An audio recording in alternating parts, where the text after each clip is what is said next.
সুলতানা রান্নাঘরে সবাইকে আবারও অনেক শুভেচ্ছা। আসসালামু আলাইকুম। আজকের রেসিপি হচ্ছে পালং শাকে ডিম পোস্ট রেসিপি। এই রেসিপিটি বাসায় একদিন করেছিলাম, সবাই খেয়ে বলছে খুবই দারুণ হয়েছে। আবারও রান্না করতে বললো বাসার সবাই, তাই চিন্তা করে দেখলাম আপনাদের সাথেও একটু শেয়ার করে নিব। সব সময় তো মাছ মাংস বেশি খাওয়া পড়ে, রমজানে মাঝে মধ্যে ভিন্ন স্বাদের কিছু রান্না করলে খেতে খুবই ভালো লাগে। আমি এখানে এক আটি পালং শাক নিয়েছি। এরপর একটি কেচি দিয়ে শাকগুলি কেটে নিব।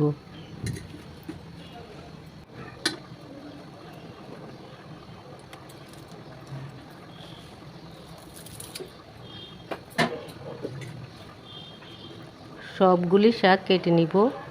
এরপর এখানে আমি শাকের জন্যে 4টে হাঁসের ডিম নিয়ে নেব।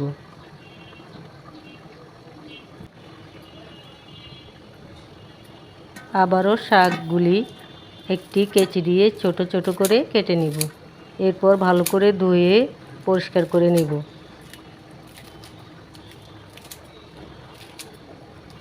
চুলায় একটি ফ্রাই প্যান বসিয়ে প্রথমে ফ্রাই প্যান গরম করে অল্প পরিমাণ তেল দিয়ে দিব। তেল গরম হয়ে এলে কিছু পেঁয়াজ কুচি দিয়ে দিব।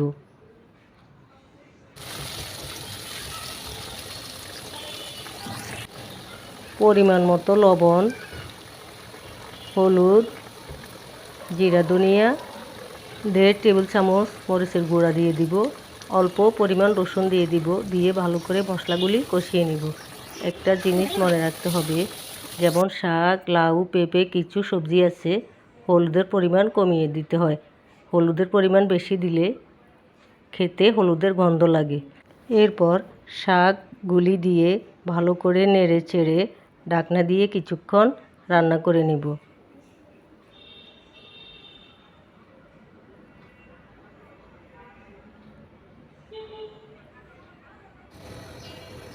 ঢাকনা তুলে আবারও নেড়ে চেড়ে দিব। শাক থেকে পানি বের হয়ে এসেছে, ভালো করে পানিটি শুকিয়ে নেব। 4টে ডিম পোস্ট করতে যতটুকু পানি লাগে পরিমাণ মতো সেই পানিগুলি দিয়ে দিব।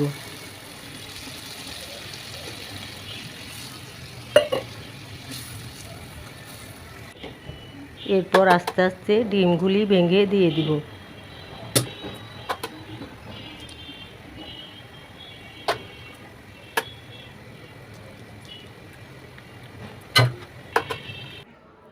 ঢাকনা দিয়ে কিছুক্ষণ রেখে দিব। এখন আর নাড়াচাড়া করা যাবে না যতক্ষণ ডিম পোস্ট না হচ্ছে। ঢাকনা তুলে দেখতেই পাচ্ছেন ডিমগুলি পোস্ট হয়ে গেছে। এরপর মাখা মাখা হয়ে এলে অন্য চুলায় রসুন দিয়ে বাগার দিয়ে দেব। এই রমজানে ঝাল ঝাল পালং শাকে ডিম পোস্ট খেয়ে দেখবেন, আশা করি খুবই ভালো লাগবে খেতে।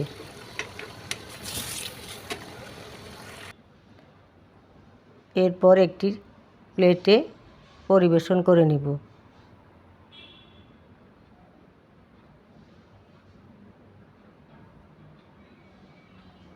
তৈরি আমাদের মজাদার ঝাল ঝাল পালং শাকে ডিম পোস্ট রেসিপি। যদি ভালো লেগে থাকে আশা করি সবাই পাশে থাকবেন, সবাই ভালোভাবে রোজাগুলি পালন করতে পারেন, এই দোয়াটাই করি। সবাই ভালো থাকবেন, সুস্থ থাকবেন, আমার জন্য দোয়া করবেন। আল্লাহ হাফেজ।